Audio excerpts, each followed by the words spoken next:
Synonym antonyms के portion को हम आगे बढ़ाएंगे बेटा, और इसमें अपकमिंग एग्जाम्स को देखते हुए एक बहुत अच्छा वोकैब हमारे माइंड में आ रहा है जिसको अपने को रेडी करना है। जक्स्टापोजिशन। सबसे पहले हमको इसका मीनिंग पता होना चाहिए। जक्स्टापोजिशन, जक्स्टापोजिशन को हम कहेंगे किसी के सानिध्य में होना। अब कई बार ये वाला वर्ड बच्चों को पसंद नहीं आता है या समझ नहीं आता है, बोले मैडम ये क्या बोल दिया, सानिध्य में होना। सानिध्य का मतलब किसी के संपर्क में होना। जैसे बोलते हैं ना, हम तो उनके सानिध्य में है भाई, मतलब उनके कांटेक्ट में बने हुए हैं, संपर्क में या सानिध्य में होना।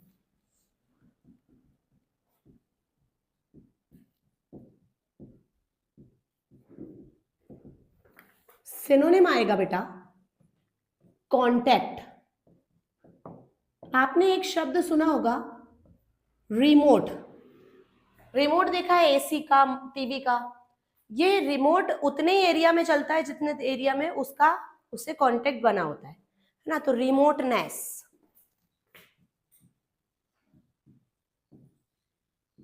इसका एंटोनिम आ चुका है पेपर में, रिमोट लेसनेस।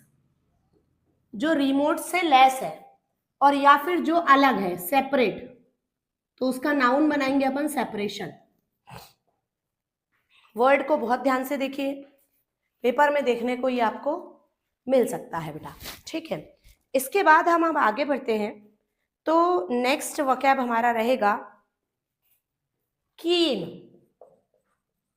ये वर्ड भी भले छोटा सा वर्ड है पर एग्जाम ओरिएंटेड बहुत ज्यादा स्पेशल है और एग्जाम में देखने को मिलता है। तो अगर हम बात करते हैं कीन की, तो कीन का मीनिंग होता है, देखो, एक तो होता है तीक्ष्ण। तीक्ष्ण बोले तो शार्प। एक होता है तीक्ष्ण, तीक्ष्ण यानी शार्प। एक होता है गहरा। जैसे आईबीपीएस में एक पैसेज आया था, वो पैसेज नॉर्मली पैसेज आता था पुराने समय में, तो आजकल तो फाइनेंस से रिलेटेड डाल देता है। पुराने समय में जो रीडिंग कॉम्प्रहेंसिव था उसमें डाल दिया था एक एलिफेंट था और एक डॉग था, इन दोनों में कीन फ्रेंडशिप थी। अब वहां पर कीन का मीनिंग का एंटोनिम या सिनोनिम पूछ लिया था। तो कीन मतलब कैसी मित्रता थी, गहरी मित्रता थी। तो एक इसका मीनिंग आता है तीक्ष्ण, एक आता है गहरा, और एक आता है उत्सुक। कीन यानी उत्सुक भी होता है बेटा। तो ये तीन मीनिंग देता है, ठीक है। अब सिनोनिम की अगर बात करें तो गहरा के लिए आप डीप बोल सकते हो, होता ही है डीप यानी गहरा। तीक्ष्ण के लिए आप बोल सकते हो शार्प, और उत्सुक के लिए बोल सकते हो ईगर। ईगर, ईगर यानी होता है उत्सुक, एक्साइटेड, ऐसा बोल सकते हो। उल्टा क्या बोलेंगे बेटा इसका अपन? तो देखो, डीप का उल्टा होता है, गहरे का उल्टा उथला। उथला के लिए आप बोलेंगे शैलो। शैलो यानी होता है उथला। शार्प का उल्टा बोलेंगे ब्लंट, बुट्ठल, ट्यूबलाइट, ठीक। और अपन ईगर अगर बात कर रहे हैं तो इसका उल्टा बोलेंगे एपाथी। ये वर्ड को तो परमानेंट करना, ये कहीं भी मिल जाता है, अपाथी, उत्सुक। ईगर का एंटोनिम होता है एपाथी। ये आपको उसमें मिल जाएगा, फिलर्स में मिल जाएगा, क्लोज पैसेज में मिल जाएगा। ये वर्ड आपको कहीं भी देखने को मिल सकता है ना, ध्यान रखिएगा। थोड़ा आगे बढ़ते हैं बेटा।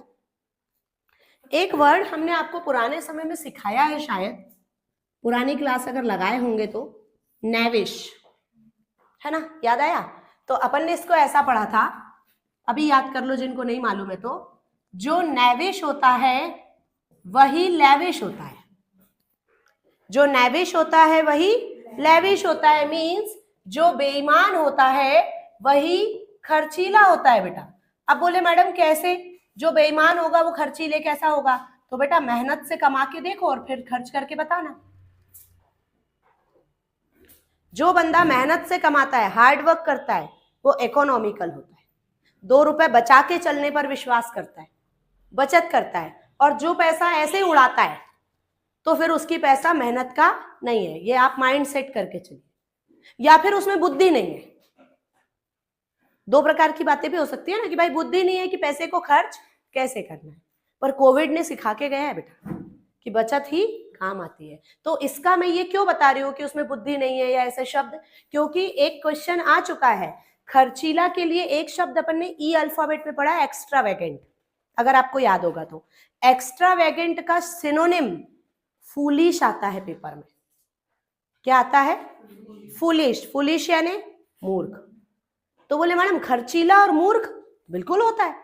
जो एक्सेस में खर्च करके चलता है ना बेटा, जहां 2 रुपए में काम बन सकता है, वहां आपने ऐसे ही किसी को 5 रुपए दे दिया, बोले रख ले, तो वो जो 3 रुपए आपने उसको दिया एक्सेस में, कभी आप पर मुसीबत आएगी तो वो ये नहीं बोलेगा कि भैया तेरे 3 रुपए का एहसान कभी मेरे ऊपर था, वो देखेगा भी नहीं तुम्हारे तरफ कहीं। अब अरे भाई जिसको उधार देते हैं वो नहीं देखता कि भाई ये मांग ना ले वापस, तो फिर वो तो बात दूसरी हो गई। समझ में आ रही बात? तो यहाँ पर हम क्या बोलते हैं, जो नेविश होता है वही लेविश होता है, जो बेईमान होता है बेटा वो खर्चीला होता है। तो इससे 2 वोकैब हमको याद हो जाते हैं। और वैसे भी हमको क्या करना पड़ रहा है बेईमान खर्चीला से, हमको सिर्फ वोकैब को याद करना है। तो जो एक से राइम होते हैं हम उनको लेके ट्रिक बना देते हैं, उससे वर्ड कैसे से भी याद हो जाता है। तो आप क्या बोलेंगे, जो नेविश होता है वही लेविश होता है, तो जो बेईमान होता है वही खर्चीला होता है। तो फिलहाल हमारा वर्ड क्या है, नेविश। के साइलेंट जाएगा। नेविश का मीनिंग होता है बेईमान। सिनोनिम क्या बोलोगे बेटा बेईमान के लिए? एक तो डिसऑनेस्ट, जो कि सबको आता है पर पेपर में नहीं आएगा। इसके अलावा आपको बोलना है फ्रॉडलेंट, जो फ्रॉड करता है बेटा, चीटर होता है, ये धोखेबाज होता है, ठीक है, फ्रॉड करता है, बेईमान होता है। इसका एंटोनिम क्या बोलोगे आप? ईमानदार। ईमानदार के लिए वर्ड सुनना, कैंडिड। कैंडिड यानी होता है बेटा सच्चा या ईमानदार, कैंडिड। फेयर, स्क्वायर, ये स्क्वायर। अब आप बोलोगे मैडम स्क्वायर यानी तो वो होता है वर्ग, बेटा स्क्वायर यानी आपका ईमानदार भी होता है। तो ये वोकैब्स जो है वो आपको पेपर में देखने को मिल सकते हैं। नेक्स्ट वर्ड हम अगला यही ले लेंगे, लेविश। चलो भाई, अब लेविश के लिए आपको, लेविश वर्ड के लिए आपको पता होना चाहिए इसका मीनिंग। तो इसका मीनिंग अब भी हमने याद किया, जो बेईमान होता है वही खर्चीला होता है। तो खर्चीला के लिए सिनोनिम क्या जाएगा भैया बताओ जरा। सबसे पहले एक्स्ट्रावेगेंट, ये वर्ड बहुत आ चुका है और आता है बेटा। एक्स्ट्रावेगेंट यानी होता है खर्चीला। इसके अलावा अगर बात करें तो मैंने अभी बताया आपको फूलिश, ये शब्द भी ऑप्शन में देखने को मिलता है बेटा। जो ज्यादा खर्च करता है वो हमेशा एक्सेस में चलता है, एक्सेसिव। अच्छा, इसका एंटोनिम क्या होता है बेटा? खर्चीला का उल्टा होता है जो बचत करके चले, मतलब कंजूस नहीं होगा, कंजूस तो खर्च ही नहीं करता। अरे खर्चीला का उल्टा कंजूस नहीं होगा, कंजूस बंदा तो खर्च ही नहीं करता। इसका उल्टा होगा जो बचत करके चले, तो मतलब इकोनॉमिकल। क्या बोलोगे? इकोनॉमिकल। फ्रूगल, फ्रूगल, फ्रूगल यानी होता है मितव्ययी। मितव्ययी बोले तो कम खर्च करने वाला, बचत करके चलने वाला। और एक याद रखना, मिंगी, मिंगी। आगे बढ़ते हैं, लेंगे अगला वर्ड। देखो जरा ध्यान से क्या लिखा है, लोकेशियस। क्या लिखा है? लोकेशियस। लोकेशियस का मीनिंग अगर अपन देखें तो बेटा लोकेशियस का जो मीनिंग होता है ये होता है बाचाल, बातूनी। बातूनी किसको बोलते हैं? जो बहुत ज्यादा बोलता है, ज्यादा बोलने वाला है ना। ज्यादा बोलने वाले को आप और क्या बोल सकते हो बेटा बताइए जरा। Chatter box, chatter box, talkative, communicative, किसी से भी जल्दी से बातचीत में लग जाता है, कम्युनिकेटिव होता है। और इसका एंटोनिम कम बोलने वाला, मितव्ययी, सॉरी सॉरी सॉरी, अल्पभाषी। कम बोलने वाले को क्या बोलेंगे? अल्पभाषी। तो उसके लिए वर्ड सुनना ध्यान से। एक वर्ड आता है पेपर में, टेसिटर्न। हाँ बेटा ये आता है पेपर में, टेसिटर्न, अल्पभाषी, कम बोलने वाला। फिर बाकी तो आपको बने जाएंगे, अनकम्युनिकेटिव, और साइलेंट, ये तो आपको ऐसे ही बन जाएंगे। आगे बढ़ते हैं।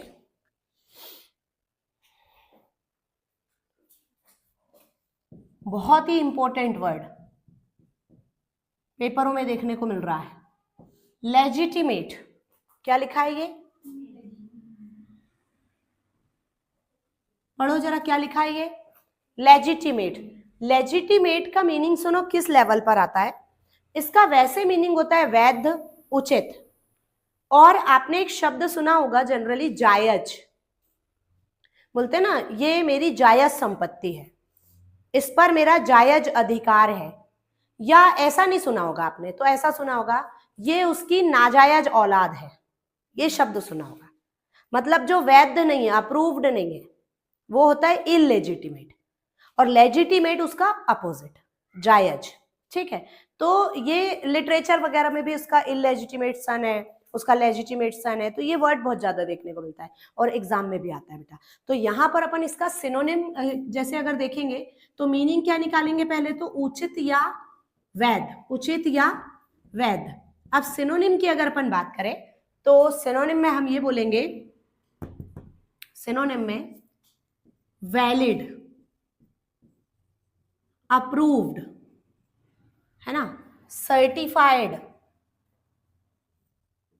और सुनना बेटा एक शब्द और, हाँ ठीक है, ये हो गया। इसका एंटोनिम क्या बोलेंगे अपन, अवैध। अच्छा लीगल बोलना था ना, हाँ ध्यान नहीं आ रहा था, लीगल, लीगल का उल्टा इलीगल। एक बात ध्यान रखना, प्रीफिक्स का रूल लगता है इसमें, जिस भी वर्ड की स्पेलिंग एल से स्टार्ट होती है और उसका प्रीफिक्स बनाना हो तो आई एल लगाना, इल, जैसे लीगल इलीगल, लेजिटिमेट इलेजिटिमेट। और एक शब्द और सुनना, इलिसिट। ये जो इलिसिट है ये अलग से पेपर में आया है।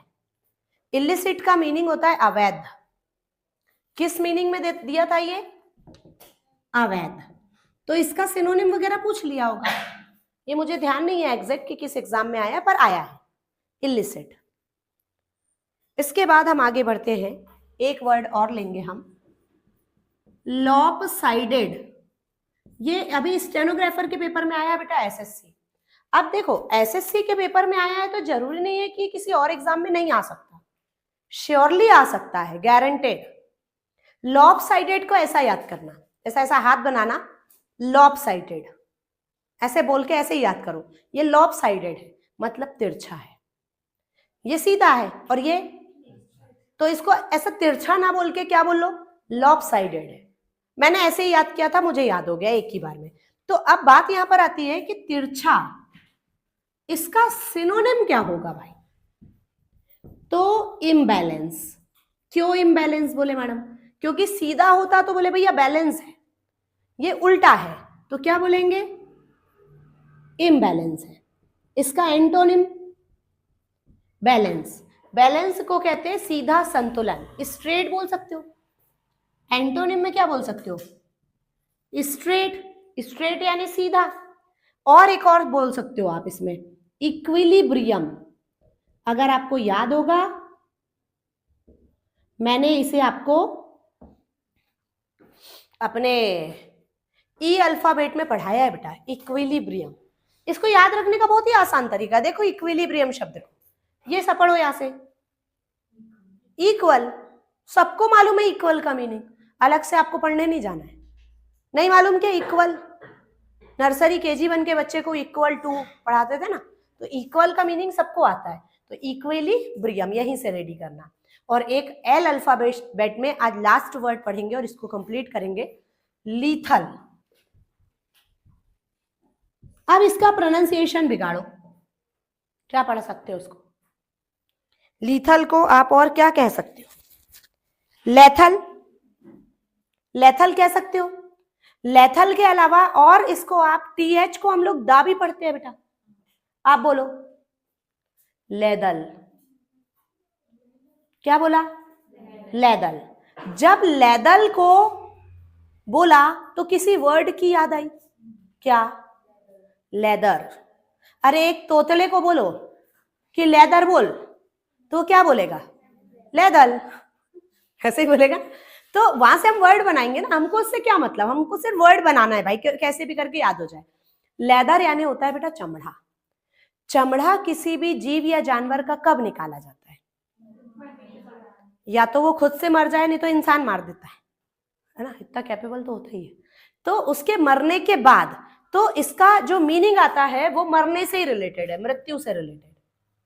मतलब अपन बिगाड़ने को क्यों बोल रहे हैं, अच्छा खासा वर्ड है उसका मैडम बोल रही है बिगाड़ो, प्रोनाउंसिएशन बिगाड़ो।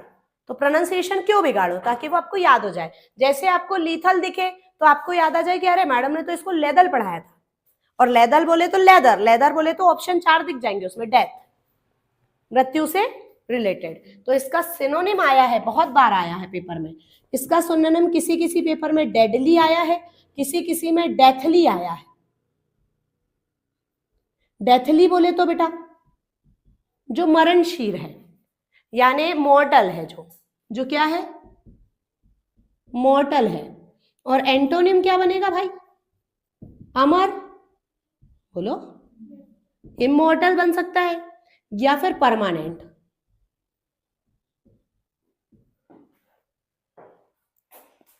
चलो बेटा, इडियम्स और फ्रेजेस को आगे बढ़ाएंगे हम। हमारा अगला जो नेक्स्ट इडियम है, जो आपको बहुत ध्यान से पढ़ना है, पेपर में देखने को मिलेगा, मैन ऑफ स्ट्रॉ। क्या बोला, ध्यान से देखो, मैन ऑफ स्ट्रॉ। स्ट्रॉ समझती है क्या? जिससे कोल्ड ड्रिंक पीते हैं अपन, है ना। आजकल के बच्चे बड़े एडवांस है बेटा, वो क्या बोलते हैं, भाई साहब स्ट्रॉ देना, अंकल स्ट्रॉ देना। पुराने हम लोगों के समय में हम ऐसा नहीं बोलते थे, पाइप देना। अब मम्मी लोग ये नहीं सिखाती थी ना, बेटा उसको स्ट्रॉ बोलते हैं, उनको ही नहीं पता होता था। तो अब बात यहाँ पर ये आ रही है कि जो स्ट्रॉ का मैन, मैन ऑफ स्ट्रॉ का मीनिंग क्या आएगा? स्ट्रॉ का मैन। स्ट्रॉ कैसी होती है आपने देखा है? एकदम पतली सी, नाजुक सी, है ना। मतलब इतनी पतली कि अगर कोल्ड ड्रिंक पीने के बाद बहुत गुस्सा उस्सा भी आ रहा है तो ऐसे मसल के आप उसको, हाँ। तो आप सोचो, स्ट्रॉ का मैन है तो क्या बहुत ताकतवर रहेगा? उसी के जैसा रहेगा, स्ट्रॉ के जैसा, दुबला पतला सा, एकदम कमजोर सा। तो इसका मीनिंग होता है कमजोर व्यक्ति। और पता है बेटा, व्यक्ति कमजोर कब होता है? अभाव में, कमी में। अरे है ही नहीं खाने के लिए तो क्या खाएगा, ऐसी वाली बात। तो क्या बोलेंगे इसको? कमजोर व्यक्ति या अभावग्रस्त।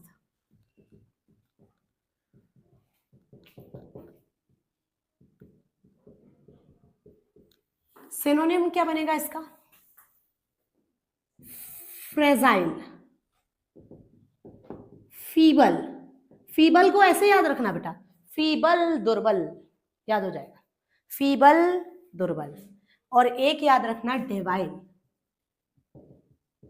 ये वर्ड आपके लिए इंपॉर्टेंस रखते हैं, ध्यान से सुनना है इनको, ठीक। हाँ, आगे बढ़ते हैं। मैन ऑफ स्ट्रॉ के अलावा कुछ और भी इडियम्स है जिन पर हम डिस्कस करेंगे। हाँ बेटा, याद रखना, मैडन स्पीच।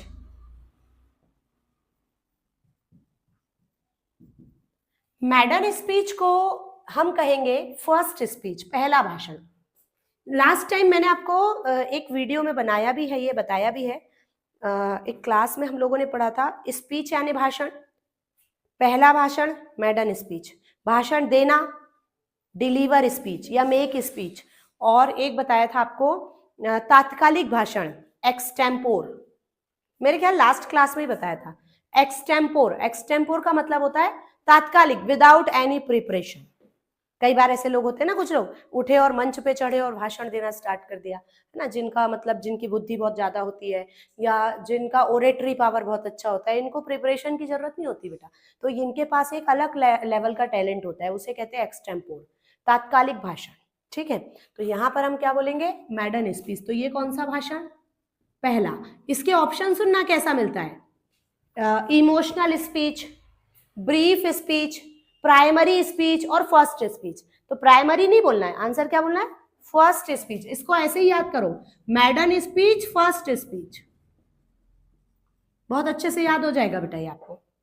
इसके बाद हम आगे लेंगे अपना नेक्स्ट इडियम।